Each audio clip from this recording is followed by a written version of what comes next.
How we doing, guys? Welcome to the preview and the predicted lineup. Arsenal against Newcastle, the last home game of the season. It's been a long season, I'll tell you that for nothing. It's come down to this, and I was looking at the league table, and the fact that we're still in this, fight for a Champions League place. It's just absolute insanity when we could have wrapped it up so many times, so long ago. But we haven't been able to. And it means that, yes, we are, dragged within it. The reality is that if all the results go against us and we lose our last two games, we could finish outside of the top five, which just does not even bear thinking about. But we're in a much better position than everybody else. Okay. We win this game against Newcastle. It's very, very simple. We finished second in the league.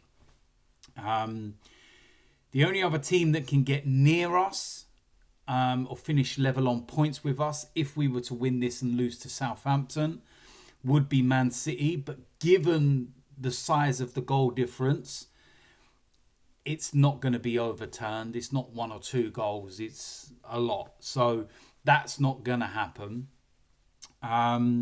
Newcastle win this game, they go second. Of course, Chelsea and Aston Villa won their games. And they only played early because of the teams they were playing against, which were Manchester United and Tottenham.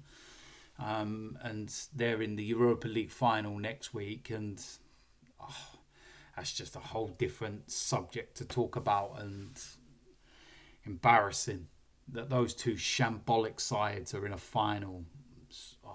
But like I said, it's another video for another time. Nottingham Forest have still got an outside chance. But them dropping points at home to Leicester last week were massive. It's tough. And, Man City, of course, they've got the FA Cup final this weekend. So they're not going to be in league action until Tuesday. Listen. It's in our hands. We can go about our business and we can, take care of our own destiny. Win the game is the most simplest thing. Win the game. But that's easier said than done when we're playing a Newcastle side that are very good and seem to have something over us. And 3 times this season, they've beaten us. Home and away in the Carabao Cup semi-final, and then at St James's Park earlier on in the season. There's a bit of needle between both sides, should we say, and I think that goes back to the Guimaraes on Jorginho and Havertz. I can't remember who he tackled, and it's listen, I don't mind that kind of stuff. That's what you want, really, innit? It's just we've had some fixtures where everybody seems to be playing for something and they're not rolling over. I wouldn't have minded a Manchester United or Tottenham, and they're just opening up for absolutely everybody at the moment, and they're the kind of sides that you want to be playing with everything going on. But a draw as well will guarantee us Champions League football. That will put us enough clear of Aston Villa and Chelsea, teams like that who can also only finish level on points with us if we get a draw and lose to Southampton. But again, the goal difference is huge. They have to swing double figures in terms of goal difference. It's not going to happen. So you're effectively there. You just haven't signed it off, so to speak, until the final game of the season. But we all know that a draw would be enough. But we don't want that. We want to, finish the last home game of the season with a win. get one over Newcastle, and then we can go into that final game relaxed, already on holiday, and kind of already planning for next season. Those behind the scenes will be planning for next season, and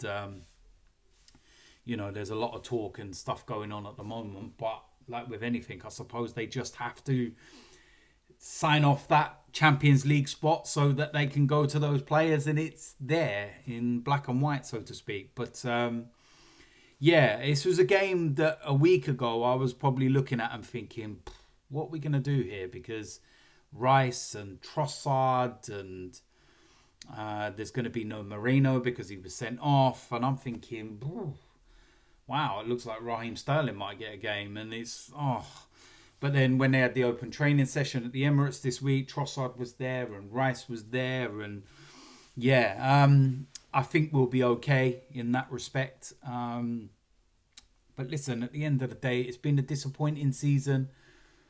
But the possibility of finishing second, 2 semi-finals, like I said before, if this is a bad season, which it is, and that's the level of the standards that we have now, and we want to win the big trophies, then God help everybody when we get it right.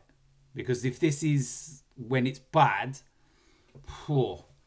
I remember Arsenal finishing 8th in the league and winning the odd FA Cup, and everybody was berating us, absolutely ruining us. There was even talk from, newspapers and all these different media people that were saying, should Arsenal even be considered a top 6 club anymore? The big 6.